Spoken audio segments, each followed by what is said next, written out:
বনি ইসরাইলের এক লোক 500 বছর আল্লাহর ইবাদত করেছে। কয় বছর? কোথায় জানেন? সাগরের মাঝখানে এক পাহাড়। ওই পাহাড়ের উপরে বসে 500 বছর টানা আল্লাহর ইবাদত। দিনে আর রাতে একবার করে নিচে নামতেন। সেখানে আল্লাহ তাআলা পাথরের ভেতর থেকে তার জন্য মিঠা পানির ব্যবস্থা করে দিয়েছেন। আর একটা ডালিম গাছের ব্যবস্থা করে দিয়েছেন। সকালে নামলে একটা টসটসে ডালিম, রাতে নামলে টসটসে ডালিম। এগুলো খেয়ে খেয়ে 500 বছর সে আল্লাহর ইবাদত করেছে। আর সে আল্লাহর কাছে বলেছে, আল্লাহ, আমি যখন মারা যাব সেজদারত অবস্থায় যেন মারা যাই। ঠিকই আল্লাহ সেজদারত অবস্থায় সাইয়েদনা আজরাইলকে পাঠিয়ে দিলেন। সেজদারত অবস্থায় লোকটা মারা গেল। 500 বছর ইবাদতের পরে আল্লাহর দরবারে কিয়ামতের কঠিন ময়দানে যখন লোকটা হাজির হয়ে যাবে, আল্লাহ বলবেন, আদখিলু আবদি আল জান্নাতা বিরহমাতি, আমার বান্দাকে আমার দয়া, আমার ভালোবাসা দিয়ে জান্নাতে ঢুকায়া দাও। 500 বছর ইবাদত করছে তো আমার দয়ায় আমার বান্দারে জান্নাত দাও। এই বান্দা বলে, বালবি আমালি, আল্লাহ তোমার দয়া লাগবে কেন? আমি আমার আমল দিয়ে জান্নাতে যেতে চাই। কি দিয়ে? কথা বুঝে নাই বোধহয়। আল্লাহর এই বান্দা কি দিয়ে জান্নাতে ঢুকতে চায়? আমল দিয়ে। আল্লাহ বলছে, আমার দয়ায় আমার বান্দারা জান্নাতে নিয়ে যাও ফেরেশতারা। এ বলে, আল্লাহ তোমার দয়া লাগবে কেন? সেজদা তো কম দেই নাই, জিকির করতে করতে 500 বছর শেষ করে দিলাম, আবার তোমার দয়া লাগবে? আমি তো আবার আমলেই জান্নাতে যেতে পারি। আল্লাহ বলবেন, তাই ঠিক আছে, আমি চাইলাম দয়া দিয়ে জান্নাত দিব, তুমি চাইলে আমল দিয়ে ঢুকবা। ঠিক আছে, তোমার আমল আর আমার যে দয়া, দুইটার একটু মাপ দেই। তোমার 500 বছরের ইবাদত এক পাল্লায় রাখো।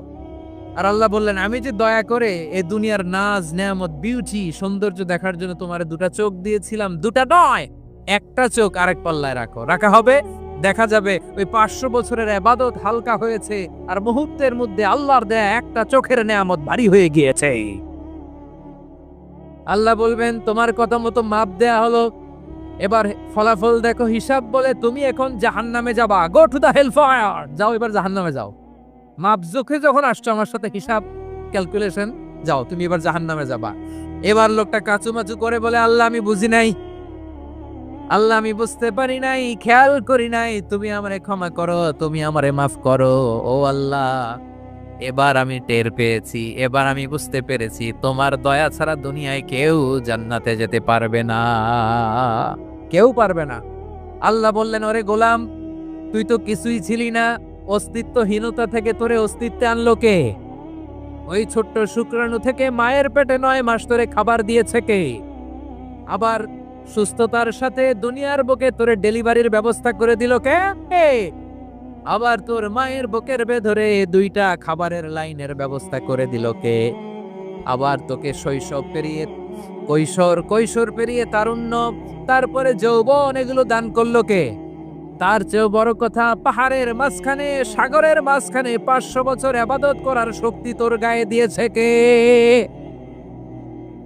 এই সাগরের মধ্যে লোনা পানি, লবণের পানি মুখে দেয়া যায় না, সেখান থেকে আমি পাহাড়ের ভেতর থেকে মিঠা পানির ব্যবস্থা করে দিলাম। ওই জায়গায় তোরে রিজিকের বন্দোবস্ত করলো কে? সকাল বিকাল 2 বেলা টসটসে ডালিম খাওয়ার ব্যবস্থা করে দিল কে? তোর আবদার ছিল, আল্লাহ আপনি আমারে সেজদারত অবস্থায় রুহু কবজ করবেন, তোর শেষ আবদারটাও পূরণ করেছে কে? ও গোলাম, আমার রহমতের তুলনায়, আমার নেয়ামতের তুলনায় তোর 500 বছরের ইবাদতের কোনো ওজনই হবে না। গোটা বিশ্বের কেউ কোনোদিন আমার জান্নাতে ঢুকতে পারবে না আমি আল্লাহর দয়া ছাড়া। ও রহমানুর রহিম, তিনি দয়াময়, তিনি মেহেরবান। জিব্রাইল আলাইহিস সালাম বিশ্বনবীর এই লম্বা হাদিসটা যখন শোনালেন, আমি যা যা বলছি এটা বিশাল এক হাদিসের অনুবাদ। বললেন, ইয়া মুহাম্মদ, এই দুনিয়ার সবটাই চলে আল্লাহর রহমত দিয়ে। হাদিসের শেষ কথা, সব চলে আল্লাহর কি দিয়ে? তখন বিশ্বনবী সাহাবাদের বললেন, ও সাহাবারা শোনো, আল্লাহর জান্নাতে কেউ কোনোদিন প্রবেশ করতে পারবে না তার রহমত ছাড়া। সাহাবারা বললেন, ইয়া রাসূলুল্লাহ, আপনিও না, আপনিও কি আল্লাহর রহমত ছাড়া প্রবেশ করতে পারবেন না? বিশ্বনবী বললেন, না আমিও না, আমি বিশ্বনবীও আল্লাহর জান্নাতে আল্লাহর রহমত ছাড়া ঢুকতে পারবে না। তবে কিয়ামতের দিন আল্লাহর রহমত আমার চারদিকে বেষ্টনী দিয়ে থাকবে। আল্লাহ নিজের পরিচয় দিয়ে বললেন, আলিমুল গায়বি ওয়াশ শাহাদাতি হুয়ার রহমানুর রহিম, আমি হলাম রহমান, আমি রাহিম। আল্লাহরে চিনছেন? বারোয়াখালীর ভাইয়ের আপনার রবকে চিনতে পারতেছেন? তিনি দয়ার সাগর, তিনি মায়ার সাগর। তার দয়ার সাগর যে কত বড় আপনার কল্পনাতেও নাই। এজন্য আপনার পাপ যত বড় হোক, অন্যায় যত বড় হোক, অপরাধ যত বড় হোক, আপনার জুলুম যত বড় হোক, আল্লাহর রহমান নামের দরিয়া তার চাইতেও বড়। আল্লাহ বললেন, খুলিয়া ইবাদিয়াল্লাযীনা আসরাফু আলা আনফুসিহিম লা তাকনাতু মির রাহমাতিল্লাহ ইন্নাল্লাহা ইয়াগফিরুয যুনুবা জামিআ ইন্নাহু হুয়াল গফুরুর রহিম। ও আমার গুনাহগার বান্দারা শোনো, জুলুম করেছো, ভুল করেছো, অন্যায় করেছো, আল্লাহর রহমত থেকে নিরাশ হয়ো না। আমরা বিশ্বাসীরা কশিনকালে আল্লাহর রহমত থেকে নিরাশ হব না, ঠিক কিনা বলেন? আল্লাহর রহমত থেকে নিরাশ হবেন? ভুল করে ফেলছেন, আরে ভুল তো সবাই করে। পাপ হইছে, আরে পাপ তো সবার আছে, আপনারা সবাই পাপী, সবাই পাপী। যত পাপ হোক, ভুল হোক, অন্যায় হোক, অনুতপ্ত হয়ে তওবা করে, ওযু করে, জায়নামাজটা বিছিয়ে সেজদা দিয়ে চোখের পানি ছাড়েন। চোখের বেয়ে পড়া পানি আল্লাহর কাছে যে কত প্রিয়। অনুতপ্ত বান্দার চোখের পানির ফোঁটা তার চোখ বেয়ে, নাকের ডগা বেয়ে জমিনে ড্রপ করার আগেই আল্লাহর ওই বান্দার সব গুনাহ মাফ করে দেয়। আল্লাহ বললেন, আমি রাহমানুর রহিম, আমি দয়াময়, আমি মেহেরবান। এরপর আল্লাহ বললেন, হুয়াল্লাহুল্লাযী লা ইলাহা ইল্লা হুয়াল মালিকুল কুদ্দুসুস সালামুল মুমিন। ওয়াল্লাহুল্লাযী, তিনি এমন আল্লাহ, লা ইলাহা ইল্লাহু, তিনি ছাড়া কোনো ইলাহ নাই, আল মালিক, তিনি হলেন আল মালিক। দুইটা শেষ, আর রহমান আর রাহিম শেষ। এবার আল্লাহ 3 নাম্বার গুণবাচক নামের পরিচয় দিচ্ছেন। আল্লাহ বলছেন, আমি হচ্ছি আল মালিক। আমি কি? মানে সম্রাট। আল মালিক মানে হচ্ছে the king, the king of kings, সব রাজার বড় রাজা, মহারাজা। তার চেয়ে বড় রাজা আর কেউ নাই, তার চেয়ে বড় সম্রাট আর কেউ নাই, তার চেয়ে বড় ক্ষমতাধর সত্তা মহাবিশ্বে দ্বিতীয় কেউ নাই। চিৎকার করে বলেন ঠিক কিনা? তিনি আল মালিক। আল মালিক মানে ক্ষমতাধর, ক্ষমতার মালিক, রাজা ধীরাজ বাদশাহ। তার ক্ষমতা আর আমাদের ক্ষমতা একরকম নাকি? হ্যাঁ, আমাদের দুনিয়াতে ক্ষমতা অস্থায়ী ক্ষমতা, ঠিক কিনা বলেন? আইজ আছে কাল নাই, এরকম না ক্ষমতা?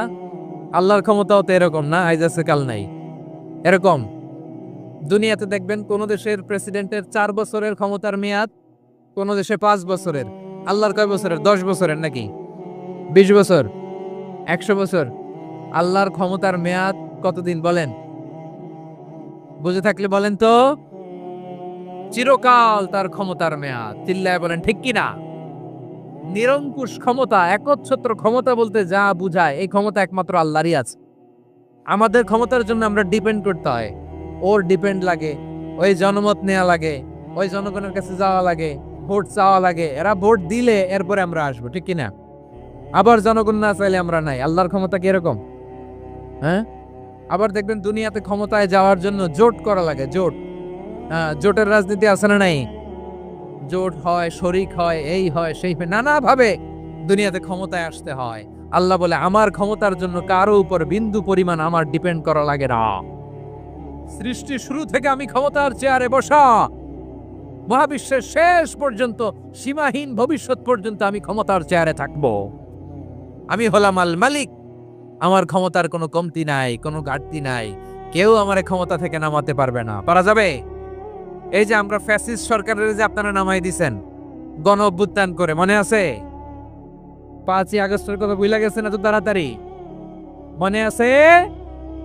আছে।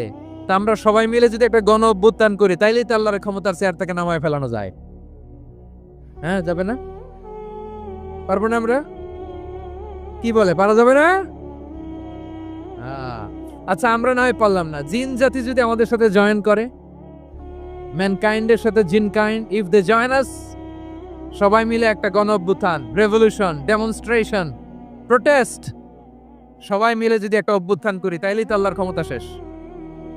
আওয়াজ করে বলেন, তাইলেই কি আল্লাহর ক্ষমতা শেষ হবে? এই যে বারোয়াখালীর ভাইয়েরা, এদিকে কি হচ্ছে আমি তো দেখতে পাচ্ছি, এরকম হলো কেন? তোমরা খালি বোতল ছুড়লা কেন 2-1 জনের উপরে? হ্যাঁ, আমার দিকে তাকাও। প্রিয় ভাইরা, শান্ত হন, আমার দিকে তাকান, আর অল্প কয়েক মিনিট আমার দিকে তাকান। কেউ কিছু ছুঁড়ে মারবেন না কারো দিকে, মেহরবানি করে আমার দিকে তাকান। তাহলে আমরা সবাই মিলে একটা গণ অভ্যুত্থান যদি করি, আল্লাহর ক্ষমতা থেকে নামানো যাবে। আল্লাহ বলেন না, আমি হলাম আল মালিক, আসল ক্ষমতার মালিক, the king of kings, the owner of ultimate power, the owner of ultimate authority, the owner of ultimate sovereignty. নিরঙ্কুশ একচ্ছত্র ক্ষমতার মালিক হচ্ছি আমি আল্লাহ। আল্লাহ তাআলা সূরা মুলকের শুরুতে বলছেন, তাবারাকাল্লাযী বিয়াদিহিল মুলকু ওয়া হুয়া আলা কুল্লি শাইইন কাদির। মহিমান্বিত সত্তা, যার হাতে ক্ষমতা, তিনি যা চান তাই করতে পারেন। আওয়াজ করে বলেন তো তিনি কে? আবার আল্লাহ বলেন, কুলিল্লাহুম্মা মালিকাল মুলকি তুতিল মুলকা মান তাশাউ ওয়া তানজিউল মুলকা মিম্মান তাশাউ ওয়া তুইজ্জু মান তাশাউ ওয়া তুযিল্লু মান তাশাউ বিয়াদিকাল খায়র ইন্নাকা আলা কুল্লি শাইইন কাদির। আল্লাহু আকবার।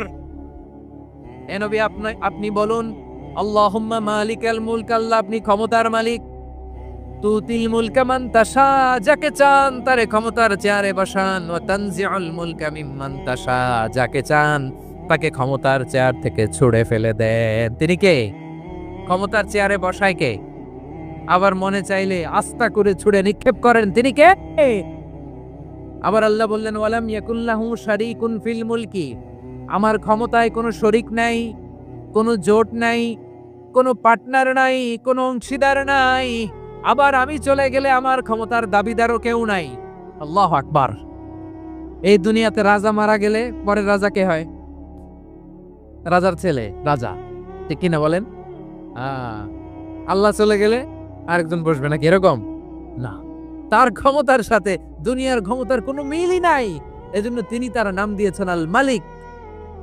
Al Malik, the owner of power, the owner of ultimate power and sovereignty, the king of kings, সব রাজার বড় রাজা, মহারাজা আল মালিক, তিনি হচ্ছেন আল্লাহ। চিৎকার করে বলেন ঠিক কি না? তিনি আসল ক্ষমতার অধিকারী। দুনিয়াতে যে আমরা ক্ষমতা নিয়ে কামড়াকামড়ি করি, মারামারি করি, কিয়ামতের দিন আল্লাহ জিজ্ঞেস করবেন, কই তোদের ক্ষমতা আজকে বল? কিয়ামতের সময় সব মানুষগুলো যখন ইন্তেকাল করবে, সব জিনেরা যখন ইন্তেকাল করবে, সব ফেরেশতারা যখন ইন্তেকাল করবে, বাকি থাকবে মালাকুল মাউত। মালাকুল মাউত এসে বলবে, আল্লাহ আপনার কথা মতো সবাই শেষ, মানুষগুলো নাই, জিনগুলো নাই, আমার সতীর্থ ফেরেশতাগুলো নাই, মহাবিশ্বে আর কেউ নাই। আল্লাহ বলে, এখন কে আছে? মালাকুল মাউত বলবে, আল্লাহ তুমি আছো আর আমি। তুমি তো আল হাইয়্যু আল কাইয়্যুম, অবিনশ্বর, শাশ্বত, চিরঞ্জীব, কোনদিন মরবা না, তুমি আছো আর তোমার গোলাম আমি আছি আজরাইল। মহাবিশ্বে কয়জন আছে মাত্র? জোরে বলেন। এক হচ্ছেন, আর হচ্ছে মালাকুল মাউত। আল্লাহ তুমি আছো আমি আছি। আল্লাহ বলবে, ঠিক আছে, এবার তোমার মরণের পালা, মুত ইয়া মালাকাল মাউত, হে মৃত্যুর ফেরেশতা তুমি মরো। মালাকুল মাউত আল্লাহর আদেশ বাস্তবায়ন করতে যে বিকট একটা চিৎকার দিয়ে মৃত্যুবরণ করবে। ওই চিৎকার দুনিয়ার মানুষেরা, চিৎকারের আওয়াজ যদি দুনিয়ার মানুষেরা শুনতে পেত, দুনিয়ার মানুষের প্রত্যেকের কানের পর্দা ফেটে মুহূর্তের মধ্যে সব লাশ হয়ে জমিনে পড়ে রইত। ভয়ঙ্কর চিৎকার দিয়ে মালাকুল মাউত বিদায় নিবে, কেউ নাই। এবার বলেন তো, মহাবিশ্বে মহাশূন্য, কেউ নাই, উপরে নিচে, সামনে পেছনে, ডানে বায়ে কোন সত্তা, কোন জীবিত সত্তা আর আছে? একজন ছাড়া, তিনি কে? কুল্লু মান আলাইহা ফানি ওয়া ইয়াবকা ওয়াজহু রাব্বিকা যুল জালালি ওয়াল ইকরাম। পড়েন, ফাবিআইয়ি আলাই রাব্বিকুমা তুকাজ্জিবান। কেউ থাকবে না একজন ছাড়া। একজন ছাড়া। এই ড্রোন দেখে হাত নাড়ালে হবে? আমার দিকে তাকাইতে হবে, কথা শুনতে হবে। মহাবিশ্বে কেউ নাই, একজন সত্তা ছাড়া। আওয়াজ করে বলেন, তিনি কে? এবার আল্লাহ ডেকে বলবেন, লিমানিল মুলকুল ইয়াউম, লিমানিল মুলকুল ইয়াউম, ক্ষমতা কার? Who belongs the kingdom today? who belongs the power, authority today, who belongs the sovereignty today. আজকে ক্ষমতা কার? দুনিয়াতে ক্ষমতা নিয়ে এত কামড়াকামড়ি, দুনিয়াতে চেয়ার নিয়ে এত মারামারি, এত অত্যাচার, এত রক্তপাত, এত ব্লাডশেড। আজকে বলো তো ক্ষমতা কার? কার ক্ষমতা? মহাশূন্যে কোনো আওয়াজ নাই, শুধু আমার রবই বলবেন লিমানিল মুলকুল ইয়াউম। আজকে ক্ষমতা কার? কোনো আওয়াজ নাই, উত্তর দেওয়ার মতো জীবিত কোনো সত্তা নাই, ফলে কেউ উত্তর দিতে পারবে না। আল্লাহ নিজেই প্রশ্নের উত্তর দিয়ে বলবেন লিল্লাহিল ওয়াহিদিল কাহ্হার। একচ্ছত্র অধিপতি, ক্ষমতার মালিক আল্লাহ ছাড়া কারোর জন্য কোনো ক্ষমতা নাই। চিল্লায় বলেন ঠিক কি না? তাহলে আর রহমান আর রাহিমের পরে আমরা জানলাম আমার আল্লাহর আরেকটা সুন্দর গুণবাচক নাম হচ্ছে আল মালিক। কি নাম? আল মালিক, মানে দ্য কিং, রাজাধিরাজ, সব রাজার বড় রাজা, মহারাজা। এরপরে 4 নম্বরে আল্লাহ বললেন আল কুদ্দুস, তিনি হলেন আল কুদ্দুস। আল কুদ্দুস মানে হচ্ছে অতি পবিত্র, মহাপবিত্র, the most holy, the absolutely pure, যার কোনো খুঁত নাই। আল্লাহর কোনো খুঁত আছে? তিনি মহাপবিত্র। আল্লাহর পবিত্রতা যখন আমরা বর্ণনা করি আল্লাহ খুশি হয়ে যান, কারণ তার সত্তার একটা বৈশিষ্ট্য হচ্ছে তিনি আল কুদ্দুস। বারোয়াখালীবাসী আল্লাহর নামটা একটু জপেন না, বলেন আল কুদ্দুস, সবাই আওয়াজ করে আল কুদ্দুস। অতি পবিত্র, তার মধ্যে কোনো অপবিত্রতার ছিটে ফোঁটা নাই, মহাপবিত্র, the most pure, the most holy, অতি পবিত্র। ফেরেশতারা বলেছিল আল্লাহ আপনি মানুষ কেন বানাবেন? নাহনু নুসাব্বিহু বিহামদিকা ওয়া নুকদ্দিসু লাক। এই যে নুকদ্দিসু কুদ্দুস পাইছেন? তারা বলেছিল আল্লাহ মানুষ কেন বানাবেন? মারামারি করবে, আমরাই তো ভালো, আমরাই আপনার মহিমা বর্ণনা করি, আমরাই আপনার পবিত্রতা বর্ণনা করি। নুকদ্দিসু লাক, তার মানে আল কুদ্দুস। আবার আমার নবী, বিশ্ব নবী যখন সিজদায় লুটিয়ে পড়তেন, আম্মা জানা এসে বলেন আমরা তো সিজদার মধ্যে সুবহান রাব্বিয়াল আলা বলেই শেষ, কিন্তু বিশ্বনবী তাহাজ্জুদের নামাজে, নফল নামাজে, সুন্নত নামাজে 3 বার সুবহানা রাব্বিয়াল আলা তাসবিহ পড়ার পরে তিনি পড়তেন সুবহুন কুদ্দুসুন রাব্বুল মালাইকাতি ওয়ার রূহ। সুবহ কুদ্দুস রাব্বুল মালাইকাতি ওয়ার রূহ। সিজদায় লুটিয়ে পড়ে বিশ্বনবী এই দোয়াটা পড়তেন নফল নামাজে, সুন্নাত নামাজে কিংবা তাহাজ্জুদের নামাজে। সুবহান রাব্বিয়াল আলার পরে কি পড়তেন? সুবহুন, আওয়াজ করে বলেন সুবহুন কুদ্দুসুন রাব্বুল মালাইকাতি ওয়ার রূহ। মানে আল্লাহ আপনি প্রশংসিত, আল্লাহ আপনি অতি পবিত্র, আপনি সব ফেরেশতা কুলের রব, ফেরেশতাদের সরদার জিব্রাইলের রব। সুবহানাল্লাহ। আজকে থেকে পড়বেন সিজদায়? হ্যাঁ, বারোয়াখালীবাসী পড়বেন নাকি হুজুর নামাজই তো পড়ি না? হ্যাঁ, এরকম নফল নামাজে, তাহাজ্জুদের নামাজে, সুন্নত নামাজে সিজদার যে তাসবিহ সুবহান রাব্বিয়াল আলা 3 বার পড়ার পরে আমার ভাইরা, মহিলা প্যান্ডেলে আমার যে মায়েরা বোনেরা আছে, আজকে তো রেকর্ড হয়ে যাবে, কালকেই ভিডিও পেয়ে যাবেন। 3 বার সুবহান রাব্বিয়াল আলা পড়ার পরে পড়বেন সুবহুন কুদ্দুসুন রাব্বুল মালাইকাতি ওয়ার রূহ।